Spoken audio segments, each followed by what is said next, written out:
Trigger warning, it's pretty gross. Long story ahead. When I was a sophomore in high school, a new guy moved to town, Matt. Matt played guitar and I was a singer. Our love was meant to be. We started dating when I was a junior and he was a senior. I was 16, he was 17. Honestly, it was a super cute romance that would probably make a decent Wattpad story, but it wasn't meant to last as I was moving to a new state at the start of my senior year. This story takes place about 2 weeks before the end of my junior year and the school and town are getting ready for senior graduation. The characters, not real names. Op, me, girlfriend. Matt, boyfriend. Griffin, bad friend. Henry, good friend. SDP, super dead possum. Jumping right in. Matt was my first everything. Losing my virginity wasn't great, but is it ever? For everyone's sake, I hope that I'm wrong. Matt and I were awkward but managed to talk boundaries before anything happened. In this conversation we agreed that it was really important to both of us that this stayed private, absolutely no bragging or being weird around friends. Griffin was a senior and someone who was in our group of friends but not a close friend.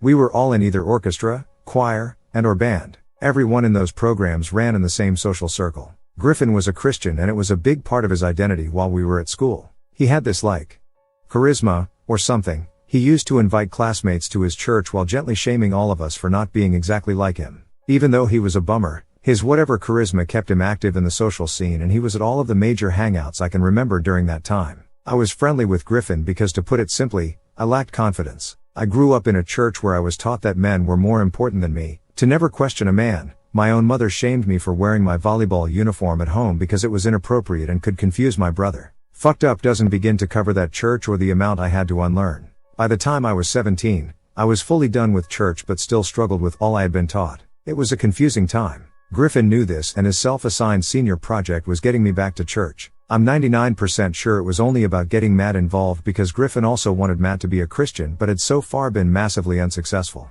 Matt was not a Christian and had zero desire to know more. He saw firsthand how the church treated me and my family after some shit happened that was out of our control. Matt was not a fan. I kept a journal during that time in my life because if I didn't, I'm sure I would have done something terrible to myself. My journal was plain. Nothing on it to draw attention because I never wanted my family to think it was a journal. It was supposed to look like a school notebook. One day during lunch, I was at my usual table where Griffin sat. I realized I needed something from the choir room, so I left my stuff at the lunch table not thinking anything about leaving my backpack there. I had no idea anyone would go through my stuff because that had never happened before, and I didn't have anything of value in there anyway. Well, as it turns out, my journal ends up being valuable because I had written about Matt and Griffin thought he had the ammunition to get me back into church and I'm assuming Matt was supposed to join us. Griffin proceeded to take my journal and tell basically everyone in our social group, which led to most of the school knowing. A private moment became everyone's, and it was fucking humiliating. Thankfully, Matt didn't blame me even though I felt like it was all my fault. He was more confident than I was but also didn't get nearly the same shame thrown his way that I was getting. I knew I was leaving in a few months, so I tried to keep my head down and focus on school but being called a whore, slut, etc. by people I grew up with.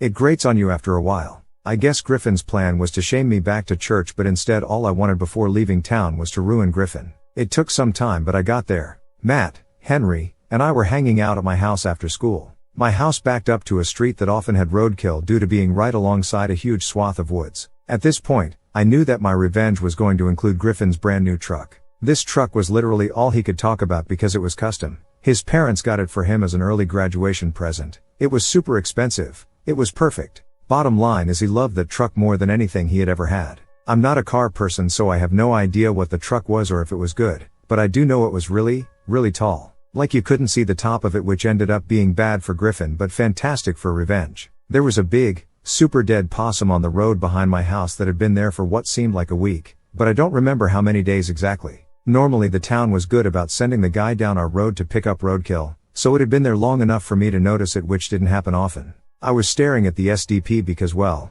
it was there. I'm staring, Matt starts staring, then Henry starts staring. We start talking about Griffin while we're all staring at this disgusting pile. We're talking and I'm getting madder, then livid. However, I calm down when I realize we have an amazing opportunity in front of us. Gentlemen, we're going to bag that SDP and put it in Griffin's truck. This wouldn't be quite that simple, so we start brainstorming how we can fully get away with this. Griffin lived in the area of town where it was faster for him to walk to school instead of drive. Shortcut through the woods to the school meant a 3 minutes walk. Driving to school meant that he had to go 20 miles per hour, or slower, and one of the cops was always out because of how the schools were placed, so no speeding. Still took barely any time, but it was a longer route than the shortcut. Griffin of course drove to school. We had a plan. I snuck out that night, met Matt and Henry wearing all black and a mask, bagged up the SDP, the most disgusting thing I've ever done, and drove to Griffin's. We parked a bit away and went through the woods to the back of Griffin's house, lugging this bag of putrid nonsense. This was before the time where a lot of people had cameras on their property, so we didn't have to worry about anything besides floodlights on the side of the house. We had decided to put the SDP on top of the truck knowing that Griffin wouldn't be able to see it, couldn't drive like an asshole, and wouldn't be taking his truck anywhere besides school. So, that SDP was fucking bloated, and if any of you are at all familiar with bloated roadkill, you may know where this is going. SDP was heavy and not going anywhere until this revenge was done. The next day at school, Griffin parks in the student lot like normal. We go to class like normal. I get called a few names throughout the day, and everyone is normal. I went through that day gleefully awaiting the final bell knowing Griffin was in for a nasty surprise. This is happening 2 weeks before graduation in a very southern state. It was hot as fuck where I grew up with 90% humidity on top of it. So, the bloated SDP on top of Griffin's car? That SDP did what an old, bloated SDP is going to do, which is explode. If you've never experienced this smell, I hope you never do. The final bell rang.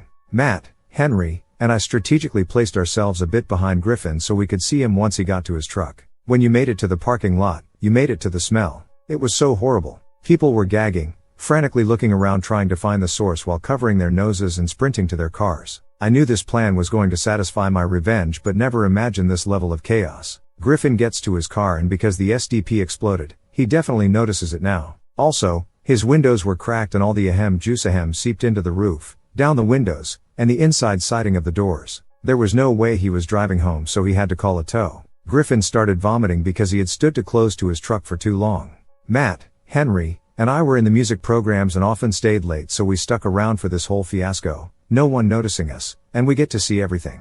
Griffin manages to get on the phone calling his parents crying that his truck had been destroyed, and we could hear his dad yelling from the speaker. Eventually the tow arrives, the guy gagging but gets the truck loaded up and out of the parking lot. At this point, Griffin had been yelling / crying / vomiting about his truck long enough that the people left at school knew what had happened, and by the following morning, everyone knew. When Griffin came into school the next day, his parents and a guy in a suit were with him. A lot of people knew Matt and I had issues with Griffin. Matt was called to the principal's office but never me. I'll never know the exact reason for this, but it is most likely a combination of not having any physical evidence against Matt or myself, and that no one imagined a woman would be involved in a retaliation scheme so disgusting. Griffin, his parents, and guy in suit tried to throw weight around to get some type of punishment for what happened, but there wasn't really anything the school could do to appease them without knowing who did it or having evidence that it happened at school. There were cameras at the school, and it was clear that Griffin arrived at school with the SDP already on his car. Everyone totally knew that Griffin's car was destroyed by Matt, and probably me, but never Henry. No reason to suspect Henry. With no proof though, no one could actually say anything.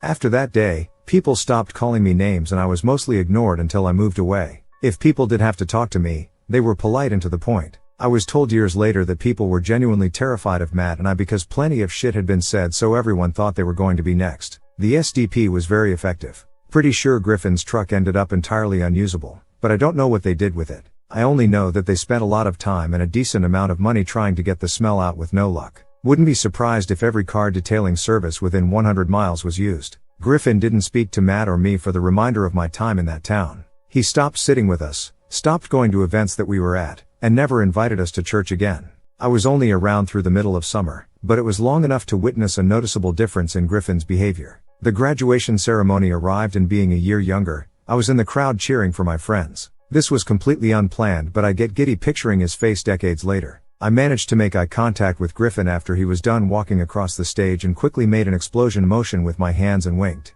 He knew exactly what I meant. The only true drop the mic and I'm out I've ever had.